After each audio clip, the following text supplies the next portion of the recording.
বঙ্গি কিচেনে তোমাদের সকলকে জানাই স্বাগত। আশা করি তোমরা সবাই খুবই ভালো আছো। আজকে তোমাদের সঙ্গে আমরা শেয়ার করে নিচ্ছি মাছের কোরমার রেসিপি। এই রেসিপিটা কিন্তু খুবই সামান্য কিছু ইনগ্রেডিয়েন্টস দিয়ে তৈরি হয়ে যায় এবং খেতে কিন্তু হয় অসাধারণ। তাহলে চলো দেখে নেওয়া যাক কীভাবে বানিয়ে নেওয়া হচ্ছে এই রেসিপি। তবে তার আগে তোমরা যদি চ্যানেলে নতুন হয়ে থাকো, চ্যানেলটাকে এক্ষুনি সাবস্ক্রাইব করে লাইক করো আর কমেন্ট করে জানাতে ভুলো না কেমন লাগছে আমাদের ভিডিও তোমাদের।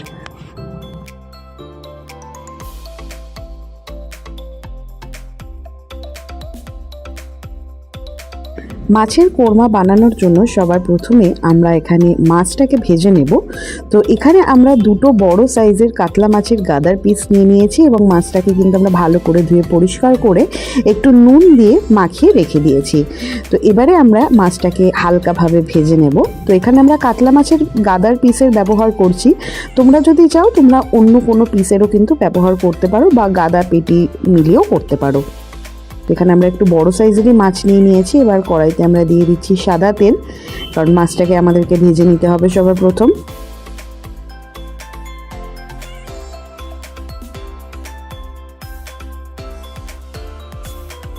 তো তেলটা কিন্তু এখানে ভালোভাবে গরম হয়ে গেছে। এবারে আমরা নুন মাখানো মাছটা দিয়ে দিচ্ছি।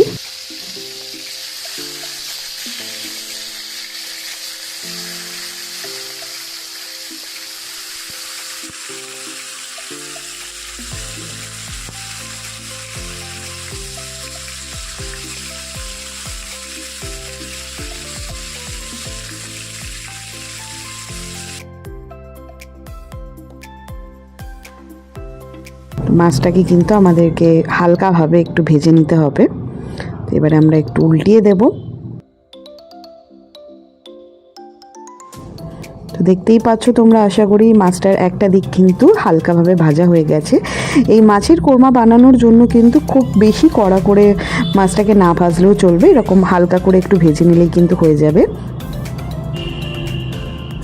আমাদের কিন্তু মাছটা দুটো দিকই সুন্দরভাবে ভাজা হয়ে গেছে। এবারে আমরা এটাকে তুলে নেব একটা পাত্রে।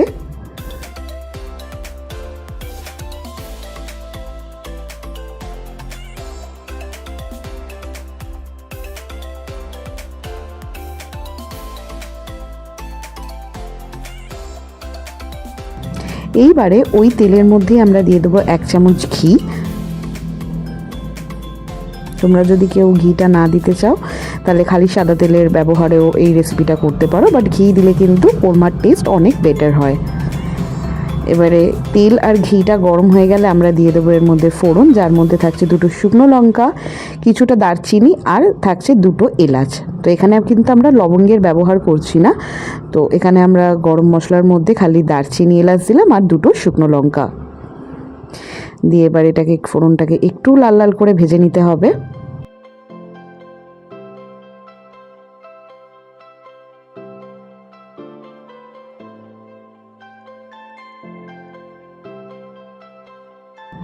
তো ফোড়নের থেকে সুগন্ধ বেরিয়ে এলে আমরা এর মধ্যে দিয়ে দেবো 1 চিমটের মতো নুন,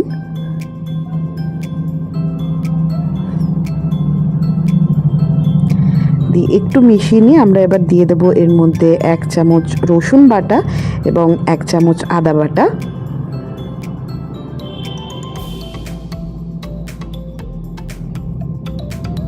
দিয়ে এবার এটাকে ভালো করে মিশিয়ে নেব।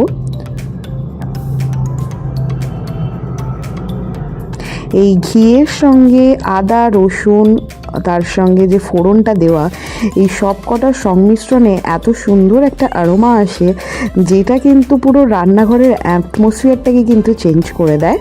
তো এখানে কিন্তু প্রায় ভাজা ভাজা হয়ে এসেছে।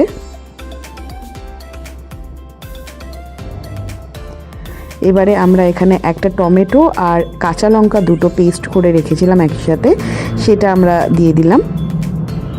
দিয়ে আবার এটাকে ভালো করে কষিয়ে নিতে হবে এবং ততক্ষণ অবধি কষাতে হবে যতক্ষণ অবধি টমেটোর কাঁচা গন্ধটা না চলে যাচ্ছে।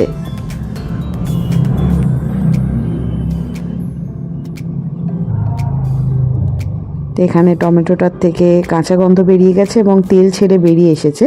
এবারে আমরা দিয়ে দেবো গুঁড়ো মশলা, যার মধ্যে থাকছে হলুদ গুঁড়ো, ধনে গুঁড়ো, জিরে গুঁড়ো এবং কাশ্মীরি লাল লঙ্কার গুঁড়ো।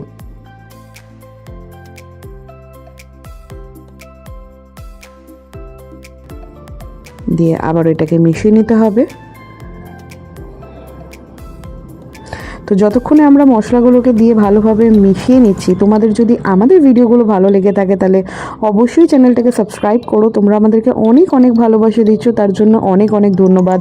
আর ফেসবুকেও কিন্তু আমাদের বং কিচেনের একটা পেজ রয়েছে, তোমরা যদি চাও তোমরা সেখানেও আমাদেরকে ফলো করে নিতে পারো, লিঙ্ক দেওয়া থাকলো ডেসক্রিপশন বক্সে। এদিকে কিন্তু মশলাটা বেশ ভালোভাবে কিন্তু কষে এসেছে। এই সময় এবার আমাদেরকে দিয়ে দিতে হবে 1.5 চামচের মতন টক দই।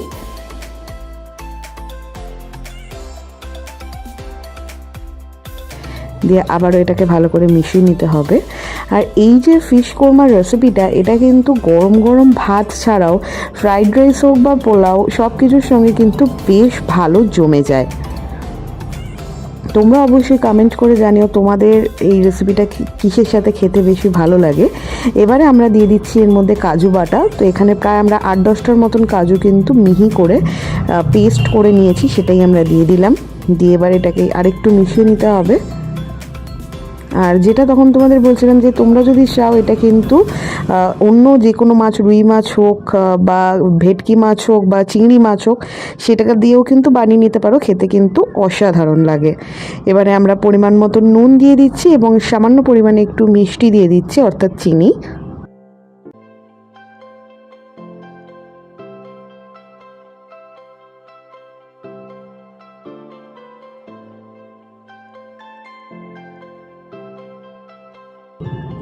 এইবার মেন একটা উপকরণ দিয়ে দেওয়া হচ্ছে, সেটা হচ্ছে বেরেস্তা বাটা। অর্থাৎ সাদা তেলের মধ্যে আমরা ঝিরিঝিরি করে পেঁয়াজ কেটে সেটাকে ভালো করে লাল লাল করে ভেজে নিয়ে তারপরে কিন্তু আমরা মিক্সিতে সেটা পেস্ট করে নিয়েছি। তো সেই বেরেস্তা বাটাটাই আমরা এটার মধ্যে ব্যবহার করলাম। তো এইটা ব্যবহারের জন্যই কিন্তু কোরমার স্বাদটা কিন্তু চলে আসে একদমই অন্যরকম। দিয়ে আবার এটাকে ভালো করে মিশিয়ে নিতে হবে। তো আশা করি তোমরা দেখতেই পাচ্ছ মশলাটা বেশ শুকিয়ে এসেছে। এই সময় এবার আমাদেরকে দিয়ে দিতে হবে সামান্য পরিমাণে একটু জল। এখানে আমরা একটু বাটি ধোয়া জল দিয়ে দিলাম। দিয়ে আবার এটাকে ভালো করে মিশিয়ে নিতে হবে। তো তোমরা যারা মাছ খাও না বা মাছ অতটা প্রেফার করো না, সেই ক্ষেত্রে এরকম সেমভাবেই কিন্তু পনির দিয়ে চাইলেও কিন্তু করতে পারো, সেটাও কিন্তু বেশ ভালো লাগে। এটা কিন্তু খুব ভালোভাবে কষে গেছে এবং সুন্দর কিন্তু একটা রং চলে এসেছে, হালকা হালকাভাবে সাইড দিয়ে কিন্তু তেল ছেড়ে বেরিয়ে এসেছে। এবারে আমরা এর মধ্যে ভেজে রাখা যে মাছটা ছিল, কাতলা মাছ, সেটা আমরা দিয়ে দিচ্ছি। দিয়ে একটু মাছটাকে আমাদেরকে উল্টিয়ে নিতে হবে।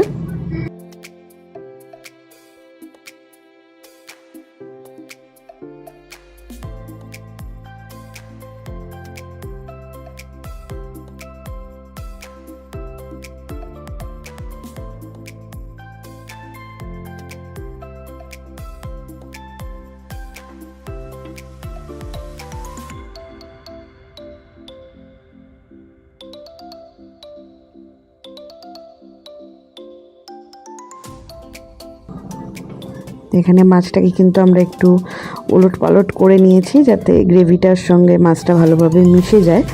এবং এরপরে আমরা এটাকে প্রায় মিনিট 3-4 জন্য একটু ঢাকা দিয়ে দেবো, যেহেতু একটুখানি যাতে মাছটা মজে যায়, গ্রেভির সঙ্গে মিশে যায় সুন্দর করে আর কি।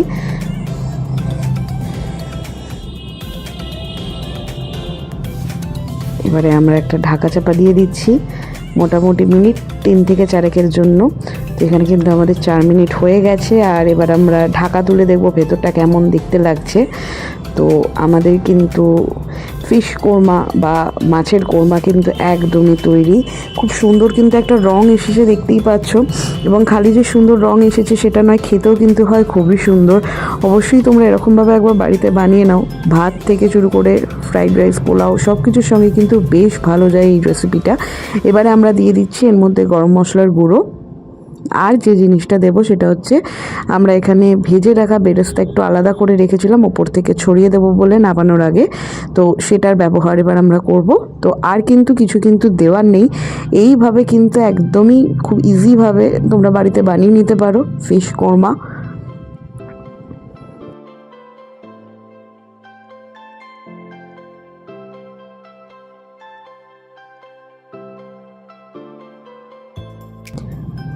আমাদের আজকের রেসিপি কিন্তু একদমই রেডি টু সার্ভ।